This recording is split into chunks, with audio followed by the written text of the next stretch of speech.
Anak tahun 2000-an pasti paham ya. Zaman kecil kita dulu mainnya di sawah kayak gini guys. Main layang-layang, nyari belut ya kan. Nyolong timun. Dimarahin Pak Petani karena injek-injek sawahnya ya kan.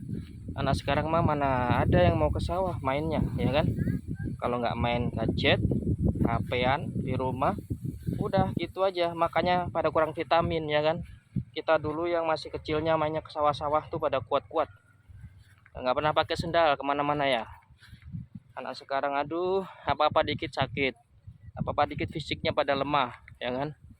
Kita dulu jadi nostalgia ini ya. Yang komen dong anak-anak tahun 2000-an guys. Salah satu menurut saya ya, kenapa para petani itu sehat terus ya. Yang pertama, dia itu rajin ke sawah, jadi kena sinar matahari ya kan. Itu secara sunatullahnya, bergerak terus, kemudian pagi-pagi udah ke sawah ya kan, nggak tiduran di rumah. Yang kedua nih yang unik guys menurut saya ya, jadi petani itu orang yang salah satu orang yang paling banyak sedekahnya. Kenapa? Ya karena tiap hari tanaman dia dimakanin burung. Jadi setiap hari petani itu sedekah ke burung ya kan, hampir tiap hari loh.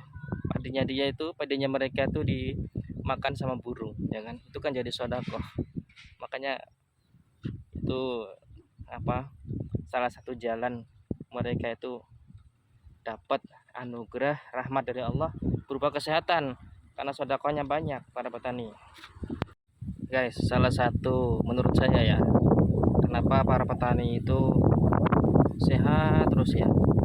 Yang pertama, dia itu rajin ke sawah, jadi kena sinar matahari ya kan.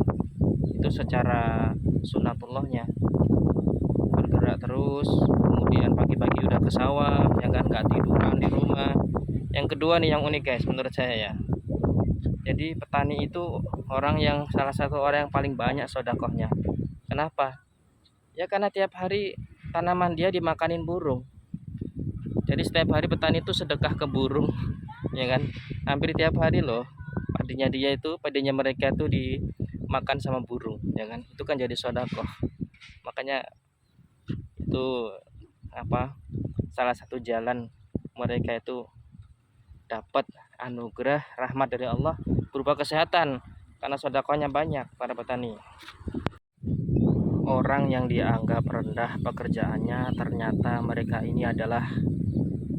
pekerjaan mereka ini adalah pekerjaan yang sangat fundamental, yang sangat mendasar bagi berkelangsungan kehidupan kita sebagai manusia sehari-hari. Hidup Pak Petani ya. Kalau nggak ada Pak Petani, Pak Presiden nggak ngantor, Pak Polisi nggak ngantor, Pak Dokter nggak ke rumah sakit ya. Pekerja-pekerja kantor nggak ada yang masuk. Kenapa? Nggak ada beras, nggak ada makanan dimakan, karena petani nggak mau ke sawah lagi. Coba bayangkan ya, kalau petani nggak ke sawah lagi, mau makan apa kalian? Anak tahun 2000-an pasti paham ya. Zaman kecil kita dulu mainnya di sawah kayak gini guys. Main layang-layang, nyari belut ya kan. Nyolong timun. Dimarahin Pak Petani karena injek-injek sawahnya ya kan. Anak sekarang mah mana ada yang mau ke sawah mainnya ya kan. Kalau nggak main gadget, HP-an di rumah, udah gitu aja. Makanya pada kurang vitamin ya kan. Kita dulu yang masih kecilnya mainnya ke sawah-sawah tuh pada kuat-kuat, nggak pernah pakai sendal kemana-mana ya. Anak sekarang aduh, apa-apa dikit sakit, apa-apa dikit fisiknya pada lemah ya kan. Kita dulu jadi nostalgia ini ya. Yang komen dong anak-anak tahun 2000-an